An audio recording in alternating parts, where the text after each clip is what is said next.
I found out my 36 male fiancé 32 female was having a prolonged affair about 8 months ago. Went NC a couple of months after, but we had started a business when we were together, so that needed to be addressed. Resolving that has been an ongoing cluster F of increasingly erratic behavior on her part. It came to a head this Monday, when she showed up to the business landlord's place with her AP and demanded that the lease be transferred to her name. I got a call from my landlord, who was very upset, indicating that a random person showed up demanding the lease. The lease is in the business's name and she is a member of the business as registered, but she showed up with zero documentation tying her to the business, zero documentation at all, and just insisted the lease be put in her name. She had never even met the landlord but just expected that if she said the business was hers, the landlord would just hand her the lease for a location registered with the state as property of an LLC. The landlord told her no. She construed this to mean that I had prevented her from legally having any access to her business, so she, that same day, went to the business location and changed one of the locks, out of 3. When I asked her about this, she explained that she didn't want to lock me out,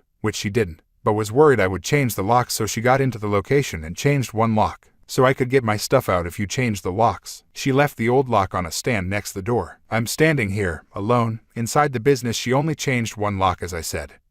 The others are still the same old. She didn't want to lock me out. Looking at her handiwork, at the lock she screwed into the door, next to which she had placed the original lock and all its hardware.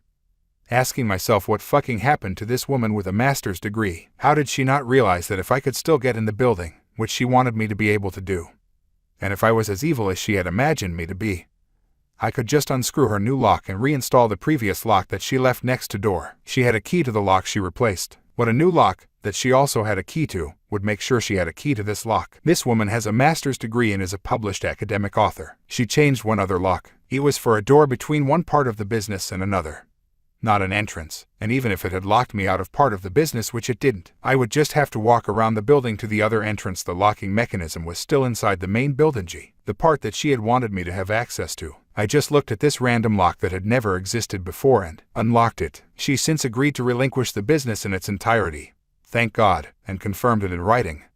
So I'm pretty solid. But I'm still in awe of this incredibly educated woman losing the thread this badly. Story 2. Just filed for divorce on WW in affair fog. Scared. I can't believe I am at this point in my marriage right now. A month ago, I would have never guessed this would happen. Up until this point, our marriage was great, never left each other's sides, great sex, dates every weekend, and always had each other's backs no matter what. I have done everything in my power to make sure she has had a great life. After knowing a man at the gym for about 2 months, my wife started an emotional affair with him. Fun fact, I would also like to add that this guy has 3 different gym memberships for different gyms. After confronting her about it, she refused to stop seeing him. She says she's in love with him, and they sent each other flirty texts and nudes. She suddenly says that she hasn't loved me for a while and that a P makes me feel like a woman. However, the love seemed so real up until this guy came into the picture. Ever since seeing this guy, she is like a completely different person.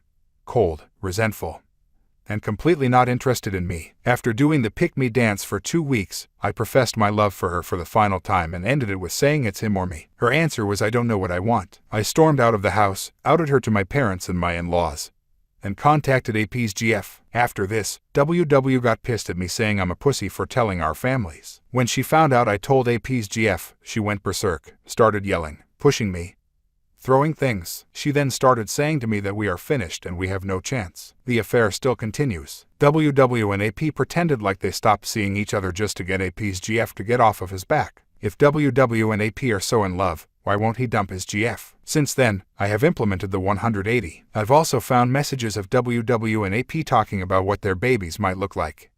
They're going on dates in public, and the affair has gotten physical. I decided enough was enough and filed for divorce. She will be getting blindsided by papers in 10 or so days. She probably would never expect me to do this, but that's a good thing. I need to show her that I'm serious, and that I am not her second choice. On the day she's served, I plan on going nuclear, telling our families what all she's been up to lately with AP, showing proof of continuing affair and physicality of affair to AP's GF, cutting off her gym membership, separating my money from our joint account, and making her get out of the house. I am so scared of her getting served and doing all of these things, but I know it needs to happen if I want any chance of lifting the fog. My hope is to save my marriage by dropping an atomic bomb on it, but I'm prepared for the worst. Where I live, spouses need to separate for 6 months before any divorce can be finalized. If she doesn't come back for me in that time and implement the changes I need from her, then I know there was nothing to save. It'll be tough if that's the outcome, but I'll be okay and grow stronger from it eventually. Spouse fired for affair, not sure what next steps are. I will preface this by saying D-Day is today. My STBXH got fired from his job a couple of weeks ago. He told me it was due to a heated conversation he had with an employee he supervised. This evening I find out that it was for misconduct related to an affair with an employee he supervised. She reached out to me on Facebook to let me know. I confronted him and he immediately denied it, but when I told him lying would only make it worse, he quietly gathered his keys and went to his mother's. I told her that he was on his way, and when she called me I told her the whole story. She's very upset at the thought of losing her only grandchildren should I move back home, where my support system is. We have a 4 and 1 year old. I live in a state I moved to for him, 8 hours from my family. I have very few friends because for the last 10 years that I've lived here I've dedicated my time, energy, and love into building this life I thought we had together. I'm grateful that the AP confirmed my suspicions, as there have been many times over the last 10 years that I've felt something off but brushed it aside as paranoia from being cheated on and lied to in the past by this same person. Does life get better? I am a 35-year-old introvert with 2 small kids and virtually no friends. I do not make enough money to cover my bills and he is still unemployed.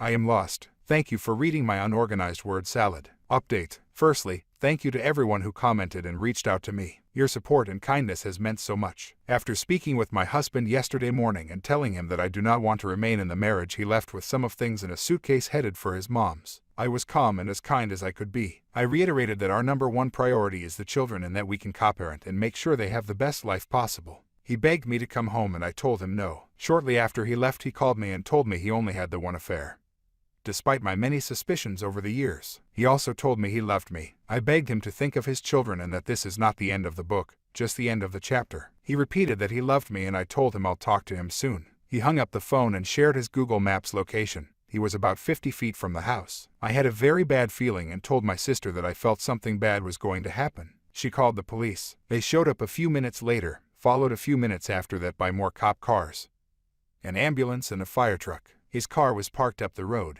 They found him in the woods next to my house. My husband lost his battle with depression yesterday afternoon. His physical body is being kept alive for organ donation but has significant brain trauma caused by a self-inflicted gunshot wound that he will never recover from. He suffered with depression his entire adult life. He has had suicidal thoughts and ideation just as long. This is not his first attempt. He had been in therapy consistently for a long time and has tried therapy and medication in the last. He told me on the phone he just wanted the pain to stop. My family has come to be with me and to take care of my children. The AP messaged me on Facebook this morning. I scanned the message before handing my phone to my sister to handle. I am waiting for the call from the hospital. The pain and guilt is unbearable. The what-ifs are crushing and unrelenting. Minutes seem like an eternity. I need to believe that this is not my fault. Thank you all again for the kindness.